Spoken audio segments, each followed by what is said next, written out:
habulin ka ng biyaya, ng habag, ng kabutihan ng ating Panginoon.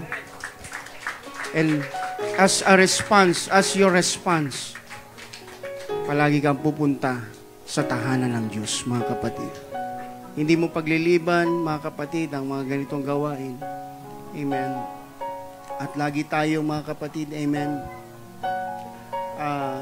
lagi natin mararamdaman ang security sa kamay ng Panginoon. Sabi ho ng Bible, mga kapatid, though I walk through the valley of the shadow of death, I will fear no evil, for thou art with me. Thou preparest a table before me in the presence of mine enemies. Ganyan kabuti ang Panginoon, mga kapatid, sa ating buhay, mga kapatid, sa gitna ng mga pagsubok at problema, mga pasaning mabibigat sa buhay natin, mga kapatid, amen. Praise the Lord. Wala sa moment sa buhay natin na sasabihin natin ang Diyos ay masama. Kahit tayo po ay nahihirapan, may mga problema at pagsubok, still God is good. God is good, and all the time, palakpakan natin malakas ang Panginoon, at ang kabutihan ng Diyos ang lilid sa atin upang tayo'y magpakumbaba at magsisi sa Kanyang harapan. Amen? Kaya tayo nagsisi dahil mabuti ang Diyos, mga kapatid. Amen? Purihin ang Panginoon. At kamayan po natin muli ang ating mga katabi. At batiin natin, mga kapatid, ng magandang umaga. Blessed morning sa ating lahat, mga kapatid. Sa gilid, sa likod, sa harapan. Yan. At may mga kasama tayo, mga kapatid, sa umagang ito na matagal nating hindi nakasama. Yan, Sister Joy. Kamusta, Sister Joy? Kamusta? Meron na yun, okay? Praise the Lord. At si Brother Denwell, yan, Brother Denwell. Sa mga hindi nakakilala sa kanya, napakagaling umawit niyan. Glory to God. Purihin ang Panginoon, napakagaling umawit.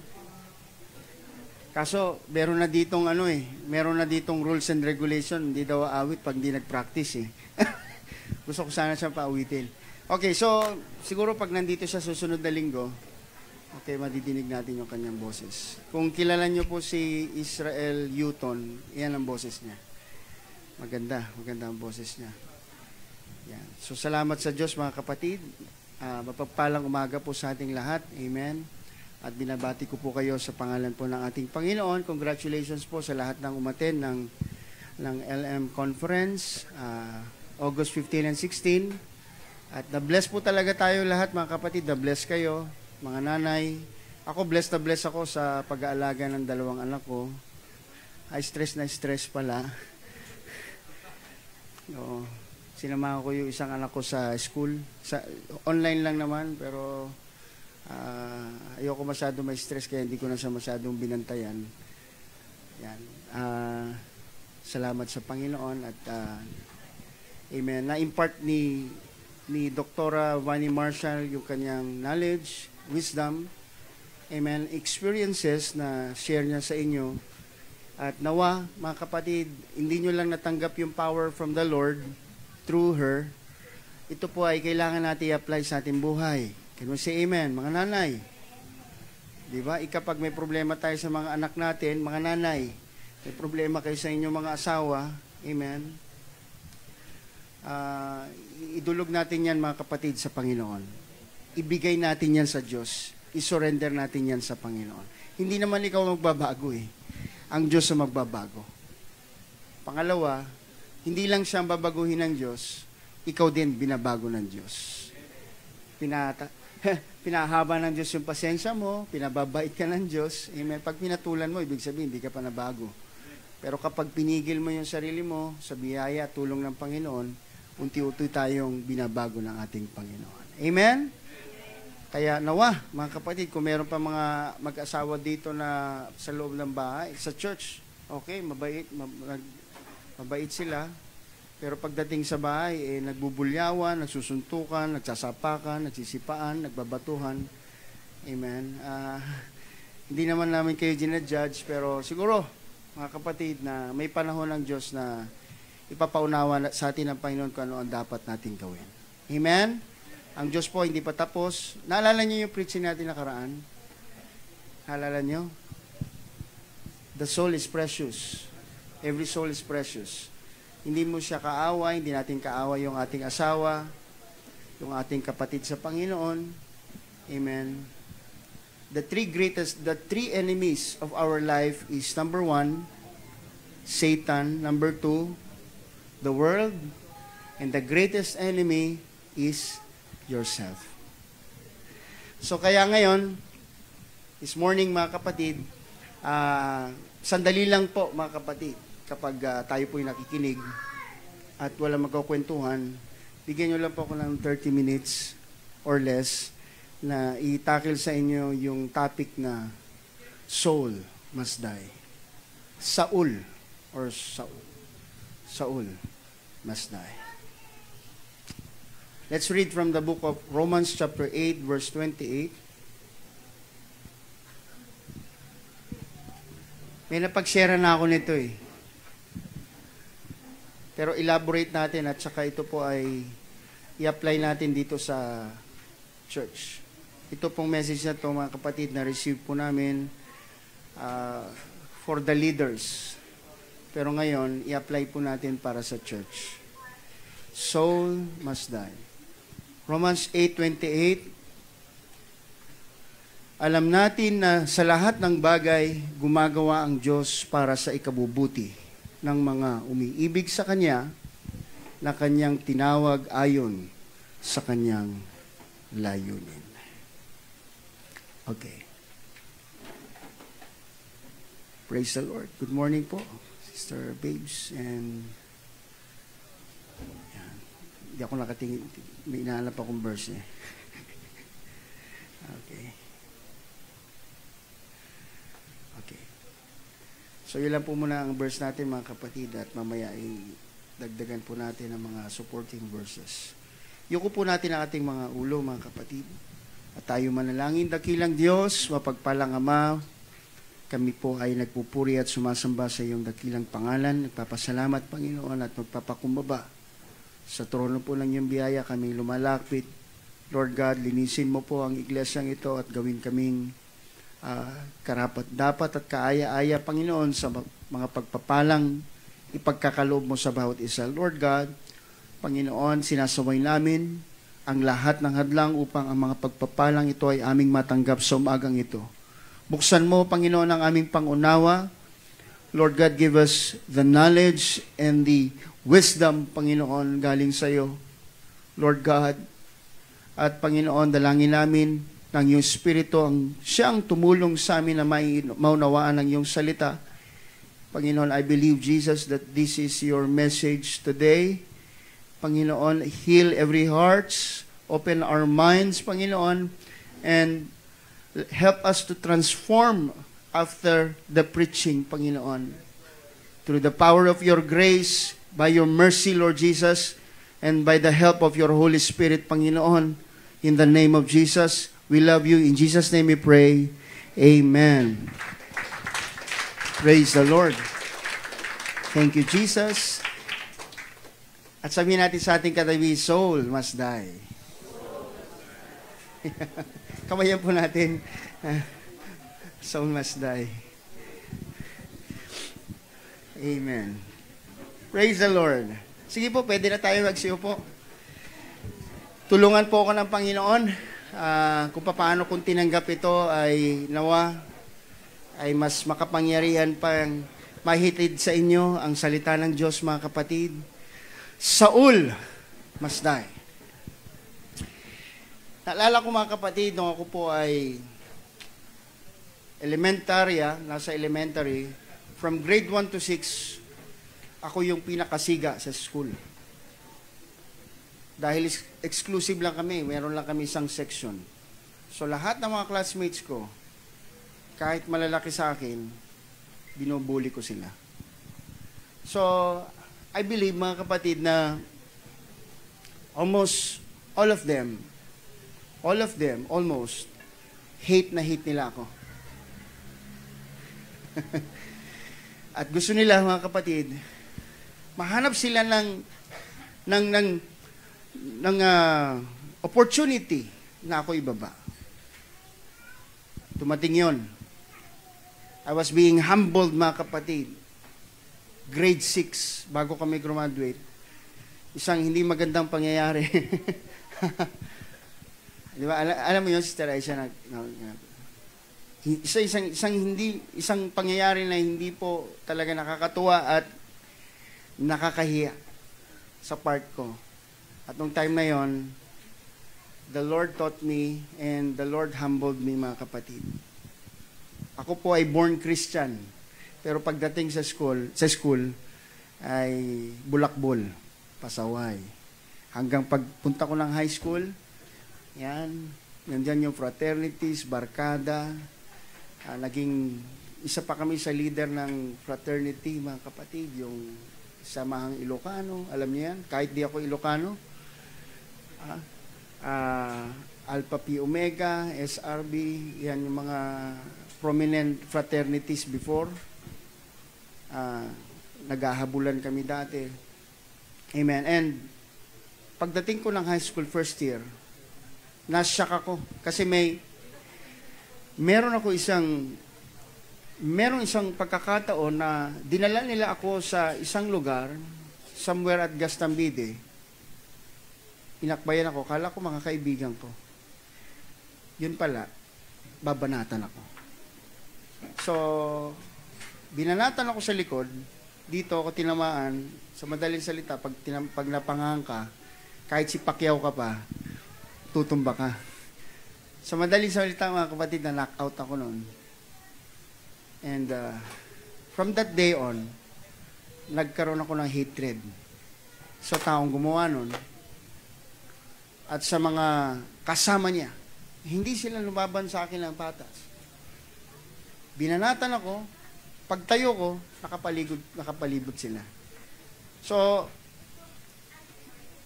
pwedeng mangyari yung worst na pwedeng, alam niyo yun? Dahil pwede akong patayin yung time na yun. So, salamat sa Panginoon, niligtas niya ako at hindi nangyari yung mga bagay na hindi maganda. Amen? Pero simula nun, nagkaroon ako ng hatred sa tao na gumawa. At giisip ako ng paraan kung paano ko siya babawian. Siya isang leader ng isang fraternity, mga kapatid. Pero hindi nangyari yun. Hindi nagamot yung nasa puso ko. Kaya hanggang pagdating ko ng kolehiyo, naging bulakbol din ako, mga kapatid, pala barkada, may mga kaibigan ako, pero mga kapatid, alam po na mga magulang ko yan. Amen? Kaya kahit yung mga tita ko, yung mga kamag-anak namin sa ibang bansa, mga kapatid, sinasabi nila, salbahe ka, Daniel. Hindi ko akalain magiging pastor ka. Bata ka pa lang, salbahe ka na. Parang tatlong puyo mo. Di ba? So, amen. Si Saul, mga kapatid, sa Bible, siya po ay anointed king of Israel. Bakit? Kasi ang mga tao that time, naghahanap sila ng hari na mamumuno sa kanila at sasama sa kanila sa gera. But before King Saul, ang Panginoon ay nagtalaga ng mga judge. Katulad ni Samson, isa sa mga judge o namuno, pero hindi hari. Sapagkat, ang hari that time before King Saul is God Himself sa Israel. But because gusto pagbigyan ng Diyos ang Israel na magkaroon ng hari sa presence sila, amen, He chose King Saul. King Saul is well-built, handsome, matangkad, and magaling sa pakikipaglaban. And Prophet Samuel anointed him as king. Amen. So, nandun yung qualification ni King Saul as king, mga kapatid. But, to make the story short, mga kapatid, nakagawa ng hindi maganda si King Saul.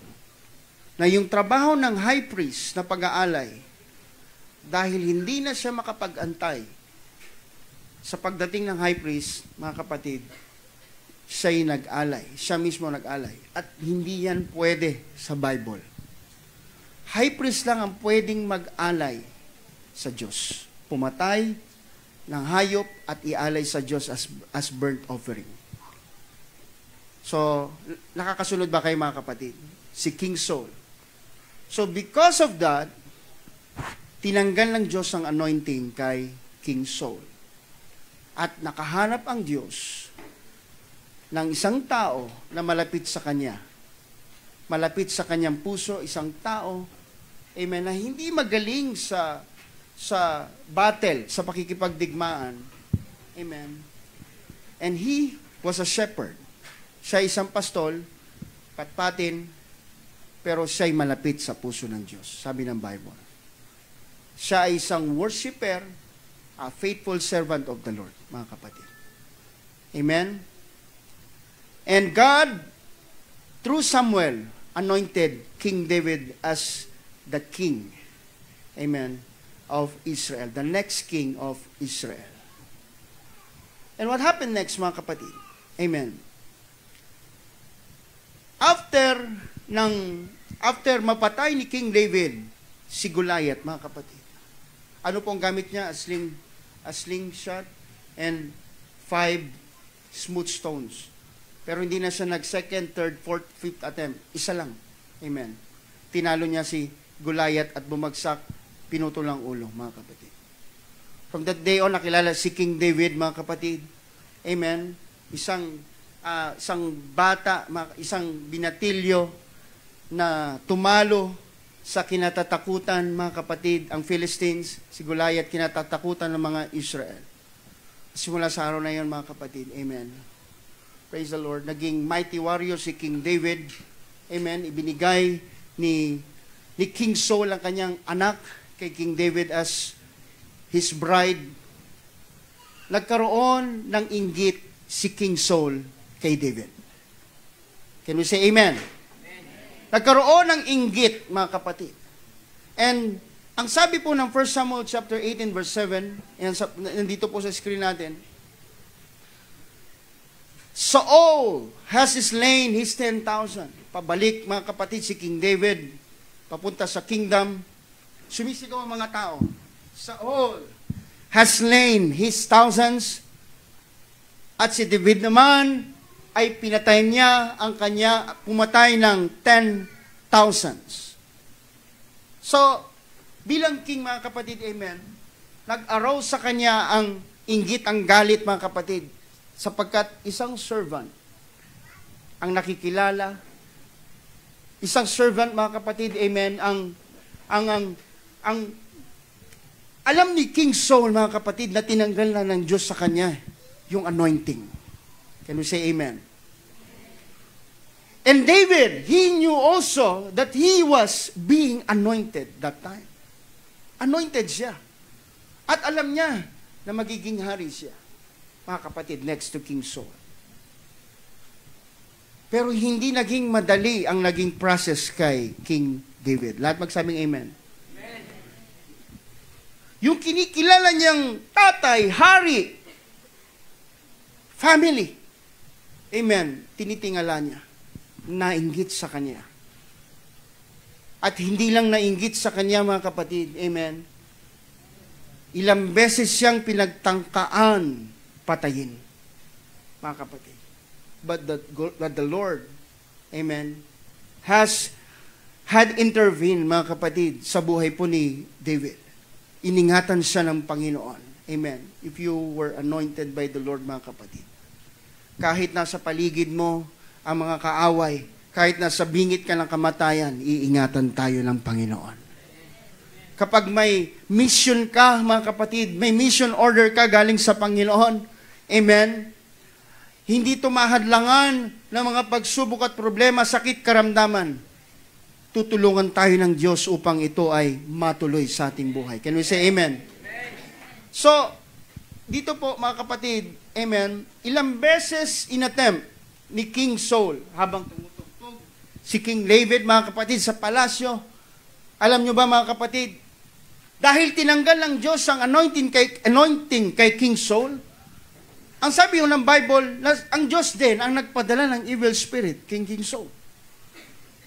Na tinatawag si David na i-play o tugtugin ang kanyang harp upang lumayas naman ang masasamang espiritu.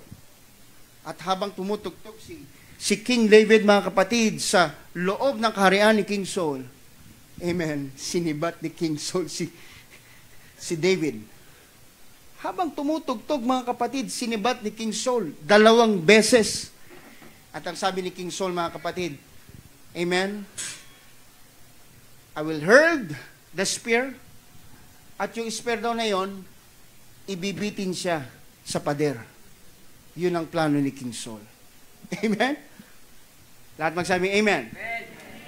Sinibat, yun po yung first attempt. 2 beses siyang sinibat ni King Saul. Sa kabutihang palad, mga kapatid, si David ay nakatakbo at nakatakas, mga kapatid, sa presensya ni King Saul. Amen? Tayo minsan, mga kapatid, buti si King David nakaiwas. Tayo, sa buhay natin ngayon, tapatin niyo ako. May mga relatives tayo, may mga kaibigan tayo, na sila yung nananakit sa atin. At hindi ka nakakaiwas. Tinatanggap mo, natatanggap mo. Si King David, okay, nakaiwas siya at nakatakbo. Pero tayo, natatanggap natin. And some of you are in pain right now. Some of you are broken right now. Broken-hearted. Hindi lang sa love, relationship. Broken-hearted kasi they were felt betrayed. Broken-hearted kasi maliban sa tinakwil, pinagsalitaan, minura, amen, naka-receive ng iba't ibang mga masasakit na salita. So, nandyan po, mga kapatid, yung mga attempt. Using the Philistines to kill him, si Merab, si Mikal, si Saul demanded, mga kapatid, 100 Philistines foreskins. Amen.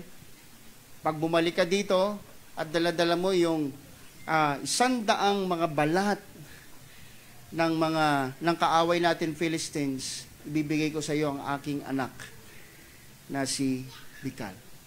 100 balat, mga kapatid. Ibig sabihin, mga kapatid, ang plano talaga ni King Saul, mamatay si David. Pero pagbalik ni King David, hindi po 100 ang dala niya, 200. Ibig sabihin, mga kapatid, ganun kagaling sa battle, sa pagdigmaan. Amen. Ganun, amen, ang skill at kagalingan, mga kapatid, galing sa Diyos na ibinigay kay King David. Nandiyan pa ba kayo? Tapigin natin yung ating katabi. Nandiyan ka pa ba? Amen. Meron ding mga direct orders to kill, mga kapatid. Even ang anak niya na si Jonathan, pinapapatay si David. But siyempre, si Jonathan, best friend niya si David, hindi niya magagawa yan. Salamat sa Diyos. Meron tayong mga best of friends. May mga close friends tayo, mga kapatid. Amen. Na tinutulungan tayo, ipinagdadasal tayo. Amen. Pinoprotektahan tayo, niyayakap tayo sa panahon na tayo nasasaktan. Sino ba yung soul sa buhay natin? Someone who offended you, who hurt you, or caused suffering in your life. Alam nyo ba, mga kapatid, yung tao din na yon, mga kapatid, wala po tayo pinapatamaan dito. Itong preaching na to, last week ko pa talaga dapat sasabihin to. Pero natataon ngayon. Sapagkat ang Diyos may gustong pagalingin ngayong araw na to. Can we say amen? Amen. So, it causes to us an offense. Lahat magsabing offense. Sabihin nung parang tisod, natitisod tayo. Natitisod tayo, nadidiscourage tayo dahil sa mga taong yan. Mga taong akala mo mga banal, pero Banal lang sa church, pero paglabas, masasama ang ugali. Can we say amen? Sorry Okay. Okay. So, ang offense daw, mga kapatid, binanggit ko na itong nakaraan, ang tisod daw, pagka-tisod, offense, mga kapatid, ay parang bomba yan na nakatanim. Tahimik lang yan. Huwag mo nga apakan. Kasi pag sa oras at tapakan mo yan, sasabog ka, mamamatay ka. Tahimik lang yan, mga kapatid. Amen? At ang mga taong nasasaktan, ang mga taong broken-hearted, in pain, amen, ang instance na ginagawa ng mga taong yan, mga kapatid, they hurt people also. Because they were hurt. They hurt also people. Saul kills your purpose. Ito daw si Saul, mga kapatid. Amen. Yung purpose ng Panginoon para sa atin, amen, ay minimislead niya tayo at sinasabi niya sa atin, you don't have the destiny. Amen? The devil can't read your mind. Sabi po, mga kapatid, na isang quotation. Hindi niya kayang basahin ang isip mo, but he sees your action. Nakikita niya mga galaw mo. Hindi niya kayang basahin. Amen? Pero alam niya na may hatred sa buhay mo. Alam niya na ikaw ay nasasaktan, mga kapatid. Ito magandang bagay, mga kapatid. Despite of all that, mga kapatid, na ginawa, pagpaplanong, pagpatay ni King Saul kay David, anong response ni David, mga kapatid? Nandun ang kanyang respeto sa anointed man of God. And he said, touch not God's anointed. Amen? Harap-harapan siyang sinibat, pinapapatay siya, amen? Pero ang response ni David, amen, touch not God's anointed, mga kapatid. I will not stretch out my hand against my Lord. For He is the Lord's anointed. 1 Samuel chapter 24, verse 10. Salamat sa Panginoon. The next response of David, mga kapatid, instead of revenge, kaysa siya ay maghimagsik, mga kapatid, o gumanti, mga kapatid, David performed a merciful act to King Saul. He became merciful to King Saul. Nahabag siya, mga kapatid. Matindi yun. Yung kaaway mo, kahabagan mo. Yung mga kaaway natin, ay kaawaan natin, mga kapatid. Sabi po ng Bible in 1 Samuel 24, verse 4, dalawang beses, mga kapatid, amen, sa kuweba, at doon po, mga kapatid, sa lugar ni King Saul, pwedeng patahin ni King David si King Saul, pero hindi niya ginawa. Ano sabi ng Bible? Pinutol niya ang laylayan ng balaban ni King Saul. Amen? At sa malayo, sinabi niya, ito ang patunay. Habang natutulog ka, pinutol ko ang laylayan ng iyong balabal upang patunayan sa iyo, wala akong intensyong masama sa iyo. Amen. Praise the Lord. Instead of revenge, He showed mercy. Pinakita niya ang kahabagan, mga kapatid, kay King Saul. Number 3. Amen. Mercy instead of revenge. Pangatlo, submission and humility. May the Lord judge between you and me, but my hand shall not be against you. Hallelujah. Merong conflict sa atin. Hallelujah. Pero magpapasakop pa rin ako sa kalooban ng Diyos. I'm still your servant. Hallelujah. Gagawin ko pa rin. I will follow the leading of the Lord. Alam niyo, ang kalooban ng Diyos, hindi tayo manakit. Ang kalooban ng Diyos na tayo'y matuto. Gusto ng Diyos, mga kapatid, amen, kalooban ng Diyos na tayo ay lumago, mga kapatid, sa paglilingkod sa Kanya. Hindi maiiwasan, mga kapatid, ang offense sa buhay. Can we say amen? Kahit saan ka magpunta, may katitisuran, may discouragement. Sa trabaho, sa eskwelahan, even inside the church, mga kapatid. Walang perpekto. Ang Diyos lang ang perpekto. Hindi maiiwasan. Kung gusto mong lumagay sa tahimik ang buhay mo, magpakuha ka na kay Lord. Pero ang problema at pagsubok, amen, mga persecution sa buhay, suffering sa buhay, hindi maiiwasan. Inevitable.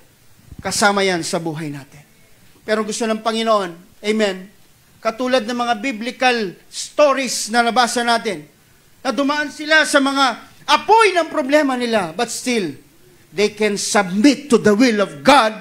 Amen? They can follow the words of the Lord. Lord, magpapasakop ako kahit nasasaktan ako. Susunod ako sa iyo kahit duguan ako. Yan ang gusto ng Panginoon, na magpapasubmit tayo, amen, with humility sa harapan ng ating Panginoon. Hallelujah. Lahat mo magsabing amen. Amen.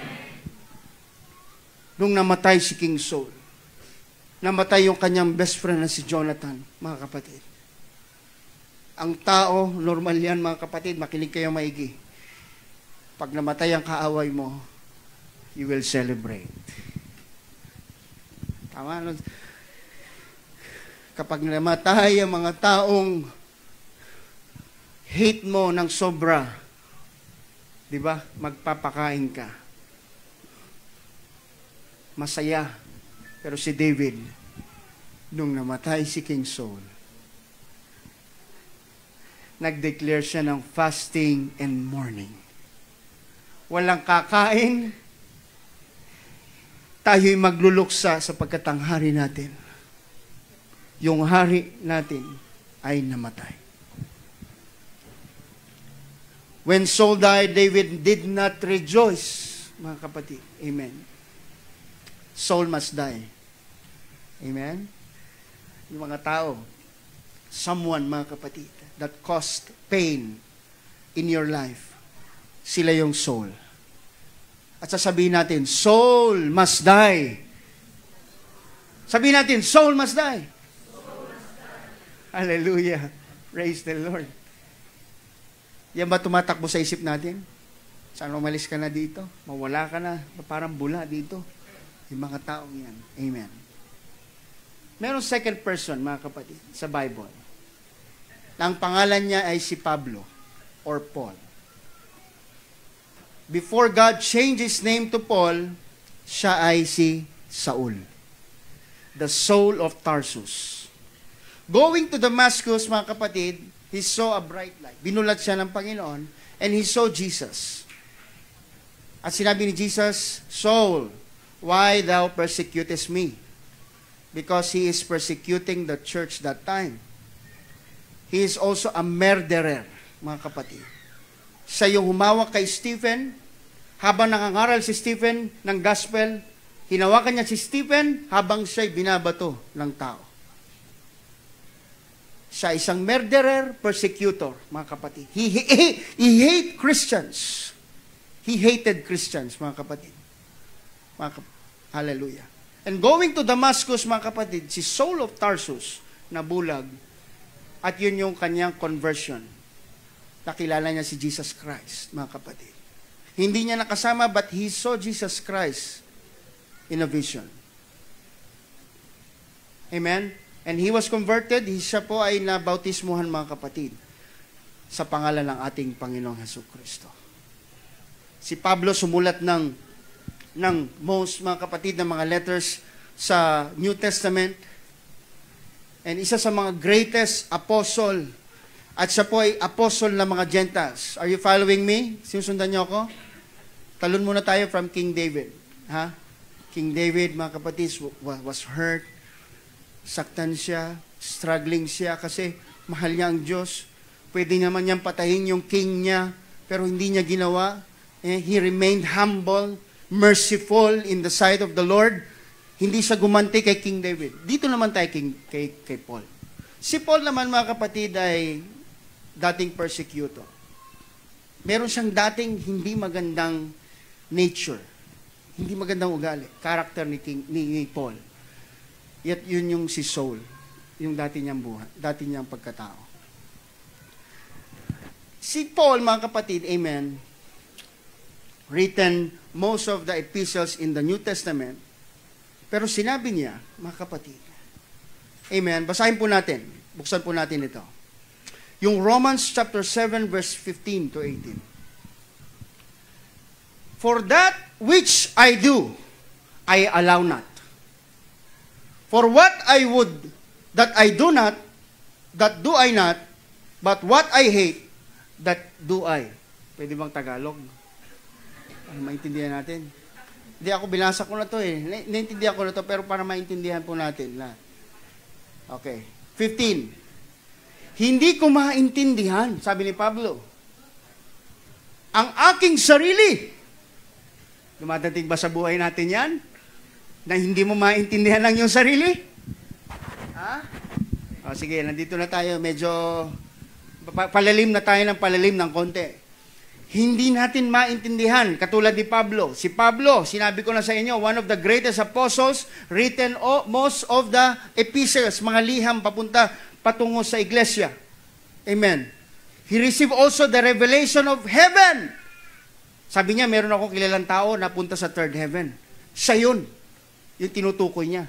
Dahil sa labis niyang pagiging submit sa Panginoon, labis niyang pagiging malapit sa Panginoon, amen, he received many revelations. He even spoke in tongues than us. Mga kapatid, mas nagsasalita siya ng iba't ibang wika kaysa sa atin. Amen. Praise the Lord. Yung gift of the Spirit, mga kapatid, apostleship, pastoral, nasa Kanya, mga kapatid. Most of the gift of the Spirit ay nasa Kanya. Pero sabi niya, hindi ko maintindihan ang aking sarili. Dahil ang mga mabubuting bagay na gusto kong gawin, ay hindi ko magawa. Pero ang mga bagay na ayaw kong gawin, ang sa kong ginagawa. Ibig sabihin, yung Saul, sa sarili niya, sa buhay niya, sa pagkatao niya, ay nandoon pa rin. Nag-struggle siya. Binago siya ng Diyos, from Saul to Paul, born again Christian, pero nandoon pa rin yung pagkataong Saul sa kanya. Merong battle between the spirit and the flesh. Yourself. Kaya sinabi ko kanina, the greatest enemy is yourself. Huwag mong isisi sa dyablo. Ang dyablo, sa pangalan ni Jesus, mapapalayas mo yan. Pero yung sarili mo, kapag nirebuke mo yung sarili mo, hindi lalayas yan. Kasama mo yan hanggang mamatay ka. That's why your greatest enemy is yourself. Diba? Kung anong gusto ng sarili, amen, yun naman ang ayaw ng Espiritu. At kung anong gusto ng Espiritu, yun ang gusto ng sarili. Ang gusto ng sarili, kalayaw, addiction, amen, mga bagay na makapagpapalusog ng mata at ng kalooban. Okay, sunod tayo. Verse 16. At kung ayaw ko ang mga ginawa kong masama, ibig sabihin nito'y sumasang-ayon ako na tama nga ang sinasabi ng kautusan. 17. Kaya hindi talaga ako gumagawa ng masama, kundi ang kasalanang likas sa akin. Yung sin nature natin na nandito sa loob. Tayo po na born again, pero yung sin nature, mga kapatid, na nandito sa iyo, yung old nature mo, sometimes, nare-resurrect yan. May mga tao po ba kayong kilala na na-born again, pero nagmumura pa rin? Na Holy Ghost, pero reklamador pa rin? Amen? Praise the Lord. They have experienced miracles from the Lord, pero umiinom pa rin. Wala yun dito sa church. Salamat sa Panginoon. Wala nang umiinom dito. Wala nang niligarilyo dito. Pero, yung masamang ugali natin, nandyan pa rin. Can you say amen? Yung dati mong ugali, pinipili, struggle pa rin tayo. Sinisikap natin na yung ugali na yan, amen, ay mapagtagumpayan natin at mawala sa buhay natin. Can you say amen? Hallelujah. Yan sabi ni Pablo, mga kapatid. Yung kasalanang likas sa akin, nandun pa rin. Verse 18, alam kong walang mabuti sa akin. Ang tinutukoy ko ay ang makasalanan kong pagkatao. Dahil kahit gusto kong gumawa ng mabuti, hindi ko ito magawa. Wow. Gusto kong kumain, pero hindi ko magawa. Nasa Diyos ang awa, nasa tao ang gawa. Alam niyo yung awit na yan, mga kapatid? Amen? Gusto ko. Nasa Diyos ang awa, nasa tao ang gawa. Amen. Praise the Lord. Ano ibig sabihin nito, mga kapatid? Amen. Hallelujah. Sana po maintindihan natin. Merong Saul outside. At merong Saul inside. You know what I mean? Makinig po kayo. Merong Saul sa buhay mo sa labas. Pero merong ding Saul sa loob mo. Ang Saul sa labas mo, pahirapan ka. Sasaktan ka. Amen. Pero ang Saul sa loob mo will destroy you. Your inner self will destroy you. And God is using the outside Saul to kill your inside soul. God is using your enemies, the circumstances, persecutions, the pain, the people, amen, that cost you a lot of pain to kill your soul inside. Sayang, nagkukwentuhan niya sa labas. Nandito sa baba. Naintindihan po ba natin? Huwag niyong ipagdasal, huwag nating asamin, amen, na mamatay si Saul sa buhay mo sa labas. Kundi ipag-pray mo, sabi ni Pablo, na mamatay yung inner self mo, yung human nature sa loob mo. Amen. Kaya sabi ni Pablo, I die daily. Araw-araw akong namamatay. Sa ibang translation, I face death daily. Araw-araw mong pinapatay yung sin nature, yung kalikasan ng kasalanan sa loob mo. At hayaan mo. Amen. Sa labas mo, amen, may mga pains, offenses, mga katitisuran, discouragement. Okay lang sa labas yan. It can chase you, hahabulin ka niyan kung saan ka magpunta, katulad ni Saul. Kahit sa magpunta si David, nagpunta siya, mga kapatid, sa School of Prophets, nagpunta din si King Saul doon. Kahit saan ka magpunta, kahit saan church ka magpunta, amen, may mga persecutor, may mga soul sa buhay mo. It's okay. Hayaan mong gamitin niya ng Diyos sa'yo para patayin ang soul mo sa iyong kalooban. Pwede bang palakpakan natin ang Panginoon? Palakpakan nating malakas ang ating Panginoon. My concern, mga kapatid, is not who sits on the throne outside, but my concern is who sits on the throne inside of us. Sige na, sila na ang hari. Sige na, sila na ang panalo. Basta sa puso ko, panalo si Jesus Christ. Sige na, api na ako. Sige na, nasasaktan ako. Sige na, ako na ang pinakalis. Basta, panalo ang Diyos sa buhay ko. Naintindihan niyo po ba ako, mga kapatid? There is Saul outside of you. Sa buhay ni David, may King Saul sa kanya.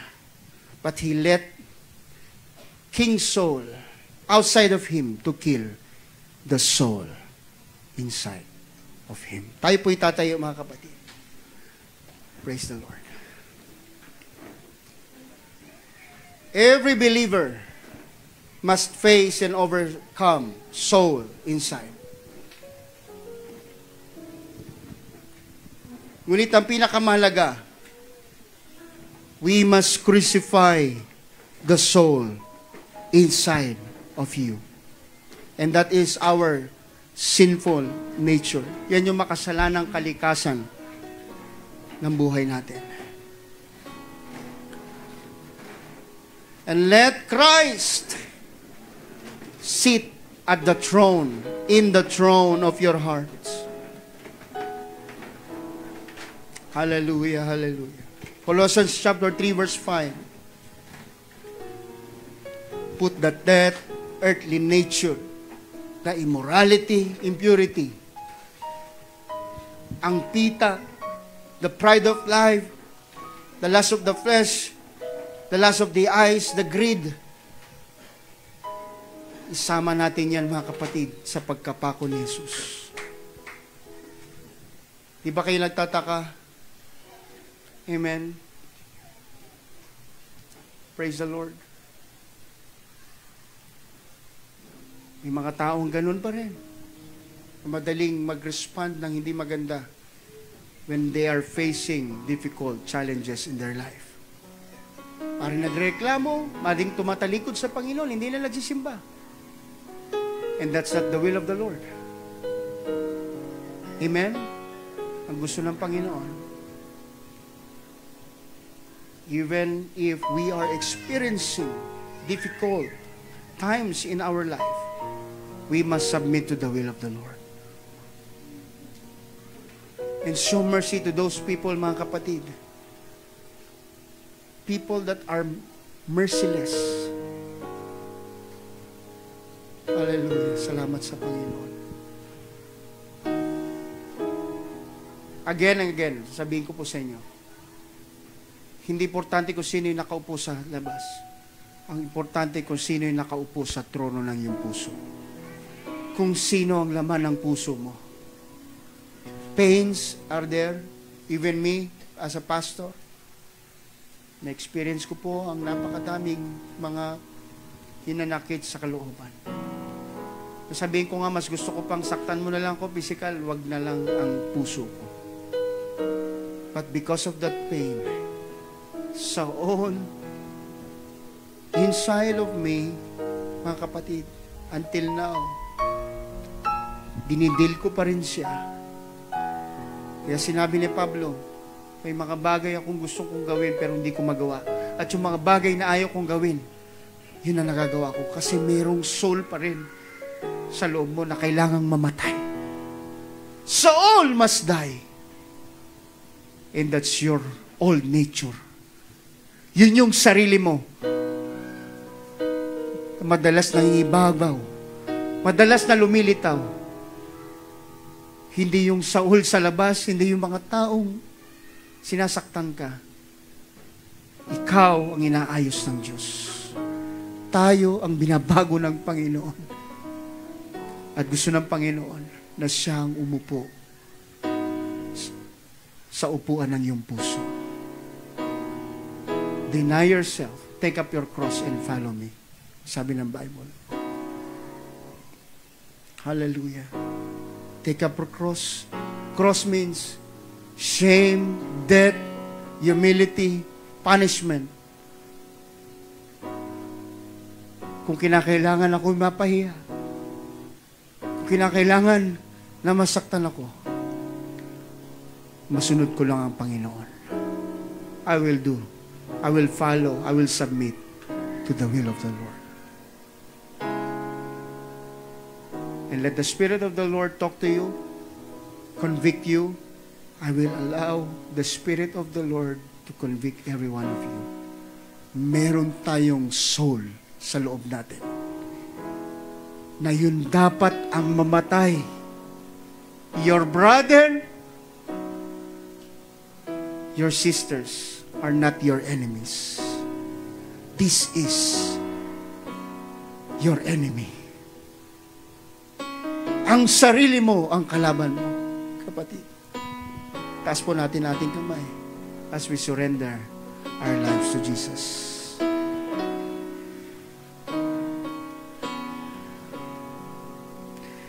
I surrender all to you. Everything I give to you. Withholding nothing. Narinig po natin ang salita ng Panginoon, mga kapatid, sa pamamagitan ng ating mahal na pastor. Meron po tayong papatayin sa umagang ito. Ang ating po mga sarili, mga dating tayo, mga kapatid, ating mga kasalanan, offenses, mga kapatid. Kung meron mang hindi magandang ginawa sa iyo ang iyong kapatid sa mga oras na ito, papatayin natin ito, mga kapatid. And we must let go, mga kapatid. Letting go is not optional, mga kapatid. It is necessary, mga kapatid. Hallelujah. Napalayain natin ang ating mga sarili. Lay it down sa Panginoon, mga kapatid. Hallelujah. Here's the instruction, mga kapatid, from the Lord. Isuko natin ang ating mga sarili. Hallelujah. Yung mga puot, galit, mga offenses. Sabi nga, mga kapatid, sa aklat ni John Beaver, the bait of Satan. Maliit lang ang pain na to, mga kapatid. Unforgiveness. Pero lumalaki ito, mga kapatid. Hallelujah. Hallelujah. Kung nararamdaman mo, mga kapatid, na meron kang kasalanan, meron pang hindi pagpapatawad sa iyo, meron kang galit sa iyong kapatid, I encourage you, mga kapatid, na lumapit ka sa altar at simulan mong kausapin ng Panginoon. Hallelujah. Hallelujah. Here in the church, mga kapatid, no one will judge you, mga kapatid, but God will pour out His Spirit sa iyo, mga kapatid. Hallelujah. Simulan natin kausapin ng Panginoon, mga kapatid. Repent. Hallelujah. Patayin natin yung mga dating tayo na lumalabas muli. Saul must die. Hallelujah. Hallelujah. Also, mga kapatid, Saul symbolizes man's desire. Mga makasariling pagnanasa ng tao. It is not the will of God that Saul must be the king. Yun ay choice ng mga tao. Hallelujah. But we must kill our flesh, mga kapatid. Patayin natin ang ating mga sarili. Hallelujah. Hallelujah. Come on. Hallelujah. Withholding natin. Huwag tayong magtago, mga kapatid. Huwag tayong magtago. Huwag tayong magtipid sa harapan ng Diyos. Ito ang oras, mga kapatid, na tayo magle-let go ng ating mga Saul sa buhay. Ito ang oras na tayo, mga kapatid, ay magsisisi, magpapatawad at magle-let go, mga kapatid, ng ating mga hinanakit, ng ating mga puot sa ating mga kapatid. Hallelujah. Pastor says, hallelujah, your brother is not your enemy. Your sister is not your enemy. Hallelujah. Ang ating mga sarili, ang dapat nating patayin, mga kapatid, isuko sa harapan ng Panginoon. Hallelujah, hallelujah.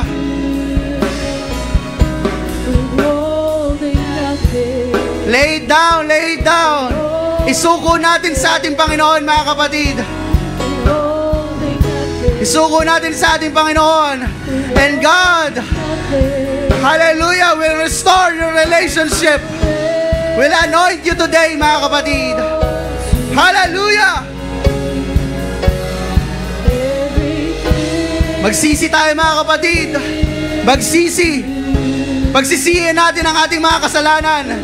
Maliit man o malaki. Yan ay kasalanan pa rin sa harapan ng Diyos. Hallelujah! Come on! Come on! Let go! Let go of their offenses. Pakawalan na natin ang ating mga sarili sa mga poot at galit, mga kapatid. Hallelujah! Hallelujah! In order for us to receive the Holy Spirit, mga kapatid, kinakailangan natin ng may hallelujah, mapagpatawad na puso. Praise the Lord! Praise the Lord! Praise the Lord! Hallelujah! Hallelujah! Come on! Come on! Come on! Come on! Hallelujah! That's it! That's it, mga kapatid! Let it go! Let it go! And the flow of the Holy Spirit, mga kapatid, ay mararamdaman mo pa unti-unti. Galing sa iyong mga, galing sa ating mga tiyan, hallelujah, will flow rivers of water, mga kapatid. Kung nasasaktan ka man ngayon ang tamang oras, mga kapatid, hallelujah, kung may hindi ka pa napapatawad ngayon ang tamang oras, hallelujah.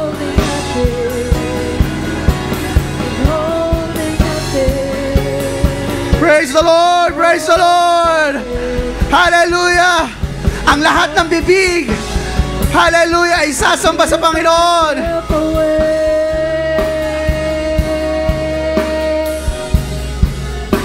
I give myself away so you can use me.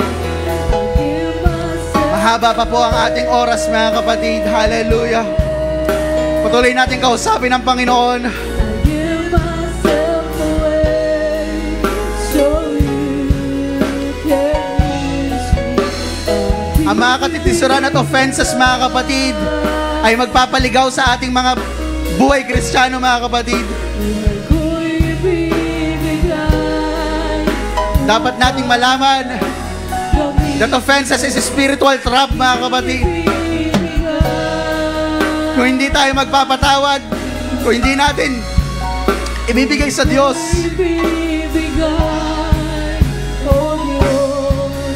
hallelujah, tumawag ka sa Panginoon, kausapin mo ang Diyos sa umagang ito, mga kapatid.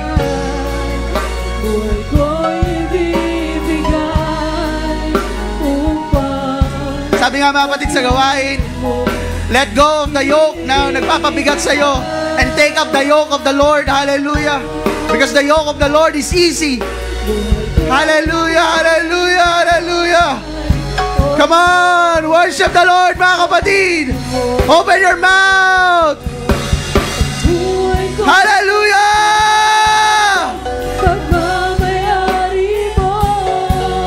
Praise the Lord. Hallelujah. Let the fire of the Holy Spirit, mga kapatid,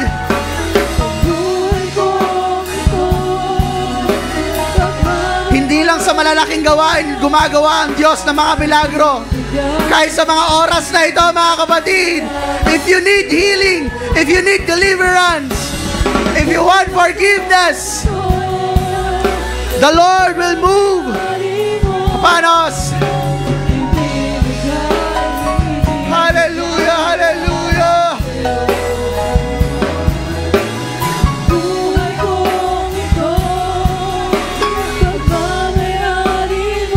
The Spirit is willing, mga kapatid. Our spirit is very willing to worship the Lord. But merong flesh na tumipigil sa atin. Itong mga katawan natin na pumipigil na magpuri sa Diyos, na nahihiya sa Diyos. Hallelujah. You must know that the Lord already forgave you. Hallelujah. He laid His life for you, mga kapatid. Namatay ang Diyos para sa iyo. Pinipigilan tayo ng ating flesh na sumamba sa Panginoon. But our spirit is willing. Hallelujah. Hallelujah. Ngayon magpasya ka. Hallelujah. Ngayon lumapit ka. Pagkabukas, si Kristo'y babalik na. Sige, mga kapatid, mangusap ka. Usapin mo ang Panginoon. ang pag-asa. Huwag nang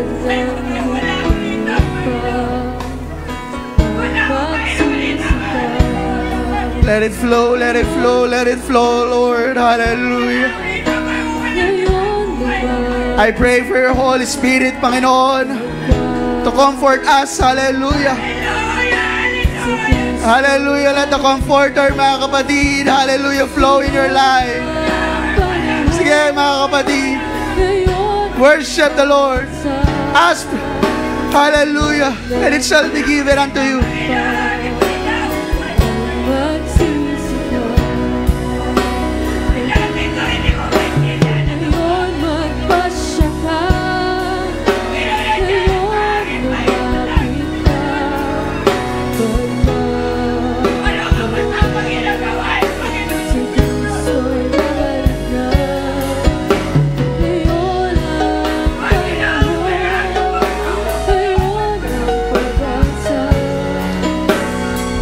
Mari ba natin itaas ang ating kamay, mga kapatid, habang dinaramdam natin ang presensya ng Panginoon?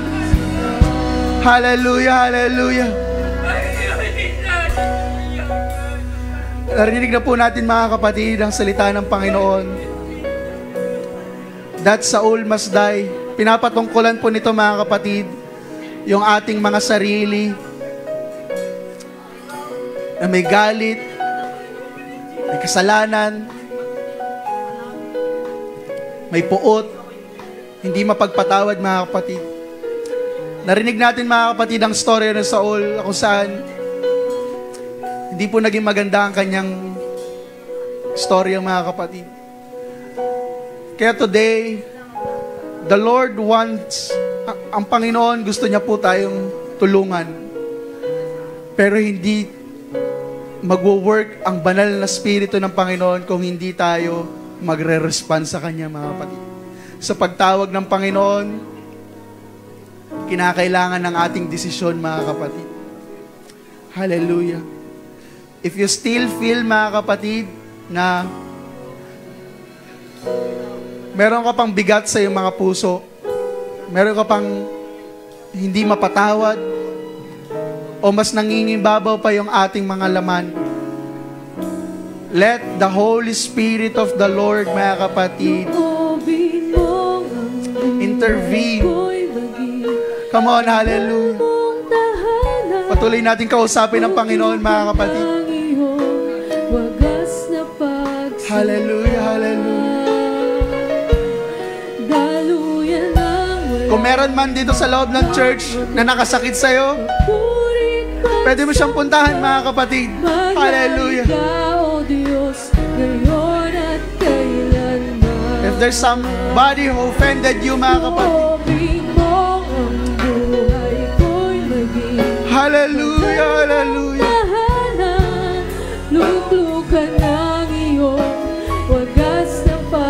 Damhin natin ang awit na to, mga kapatid. Hallelujah, hallelujah. Habang patuloy tayong kinakausap ng Panginoon,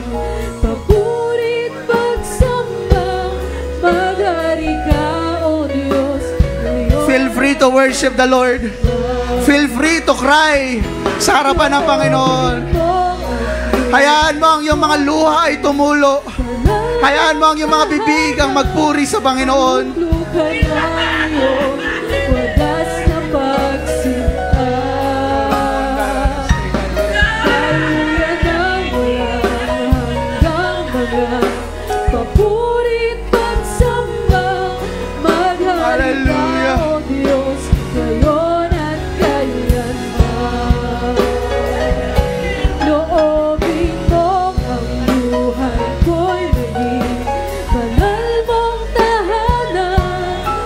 Jesus. Salamat, Panginoon. Salamat, Panginoon. Napakabuti mo, Diyos.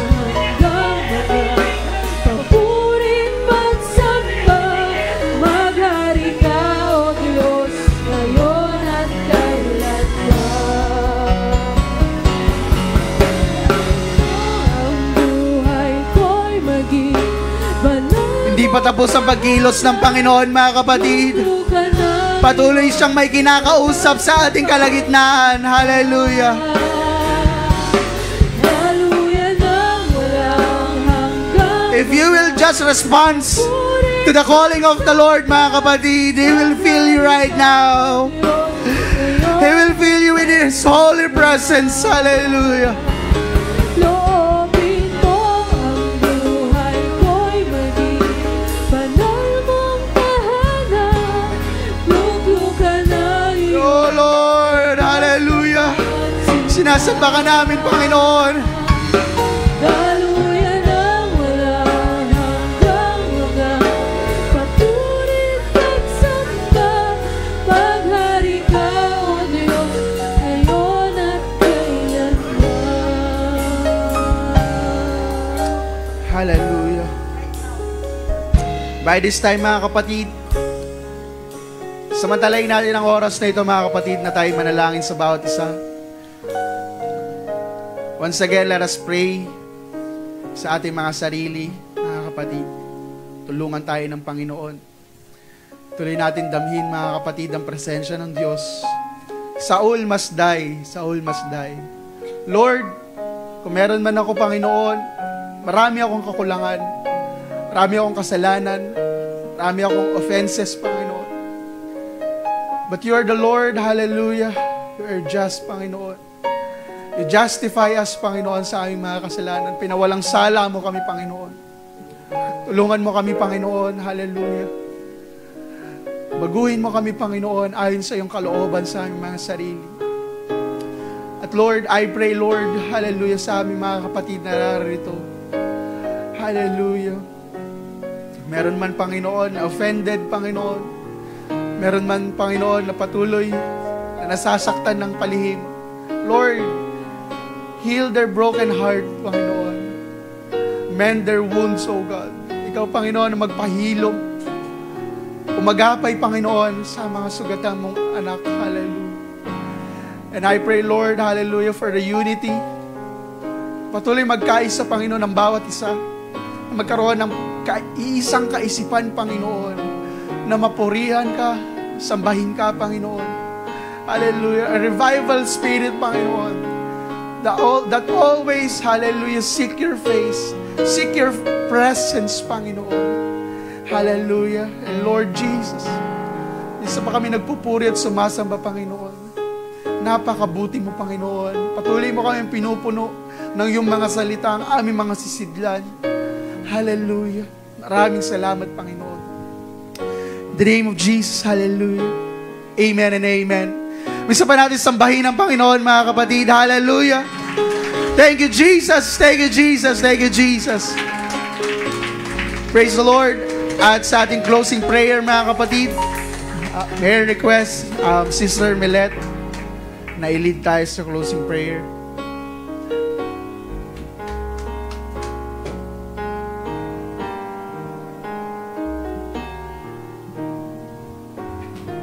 Palakpakan po natin ng malakas ang ating Panginoon. Hallelujah.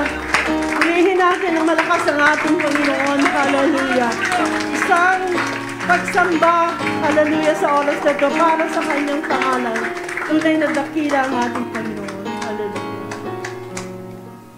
Muli, O Diyos, lumalapit po kami sa oras na ito, Panginoon, sa pagtatapos ng aming gawain, Panginoong Jesus. Hallelujah. Kami po'y lubos na nagpapasalamat, Panginoon. Hallelujah. Sa iyong mga paalala sa amin, Panginoon. Hallelujah. Alam namin, Panginoon, na hindi natatapos ang struggle sa buhay na to. Everyday, Panginoon, different circumstances ang nangyayari sa aming mga buhay. Subalit, hallelujah, hindi mo po kami pinababayaan. Ginagawa mo kaming mapagtagumpahay, Panginoon. Hindi mo kami iniiwan, Panginoon. Hallelujah.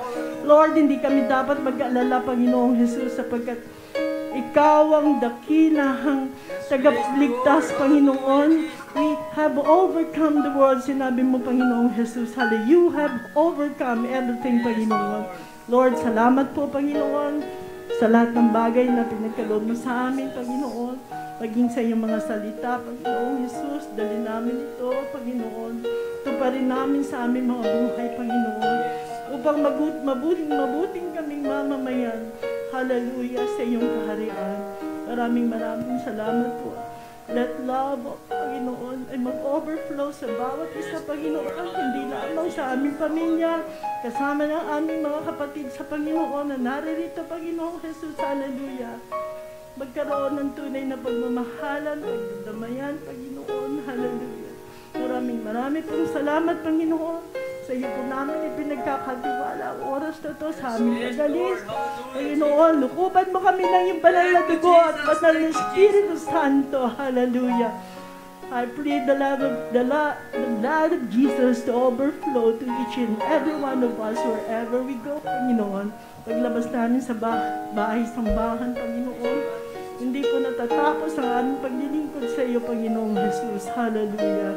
Purihin ka, Panginoon, sa iyo namin ipinagkakatiwala ang oras na to hanggang sa gumabi, hanggang dumating muli ang aming pagtitipon, Panginoon, sa aming mga pag-aaral sa Wednesday and Fridays of God. Hallelujah, sa bawat gawain, Panginoon. Maraming pong salamat at pinasasalamatan din namin, Panginoon, ang mga ginagamit mo, Panginoon, sa iglesyang ito, ang aming mga pulpit ministers, Panginoon, ang aming pastor, Panginoon. Pagpalain mo po siya, Panginoon. Hallelujah. Gamitin mo pa siya mightily and divine, your Panginoon. Hallelujah. Hallelujah. At ibigyan mo siya ng wisdom and knowledge, O God, upang patuloy po kaming matuto, Panginoon, sa nais mo para sa aming mga buhay, Panginoon. Hallelujah. Bless mo, Panginoon, ang bawat isang nararito, Panginoon, sa oras na to. Hallelujah. At bigyan mo kami, Panginoon, ng kagalakan, Panginoon, sa aming mga puso habang kami po ay naritong naglilingkod sa iyong harapan. Maraming pong salamat, Panginoon. Pinupuri ka namin, Panginoon, sa matamis at makapangyarihang pangalan ng aming Panginoong Jesus, ng aming tagapagligtas. Hallelujah, hallelujah. Salamat po. Maraming pong salamat. In Jesus' name we pray. Amen. Thank you. Amen. Once again, everybody say Amen. Praise the Lord. At tayo po'y magkamayan sa bawat isa. Paramdam po natin ang pagmamahalan sa bawat isa. Yakapin natin ang ating mga kapatid. Babae sa babae, lalaki sa lalaki. And again, invite ko po yung mga tatay na sumali sa aming ka-fellowship. At kung wala po tayong gagawin, stay po kayo para tayo ay kumain ng lunch. Ayun, young people, since maaga naman po tayo natapos, may request the young people na magstay lang for a bit. Just a quick catch up, mga kapatid, para lang ma-align natin yung ibang mga gagawin natin the next Sunday. No, I will be needing your thoughts din, mga kapatid, for our upcoming youth services. Okay lang ba since maaga naman tayo natapos? Okay lang mga kapatid kasi pwede naman tayong sama-samang magsalo-salo habang nag-uusap. Okay, thank you po and God bless.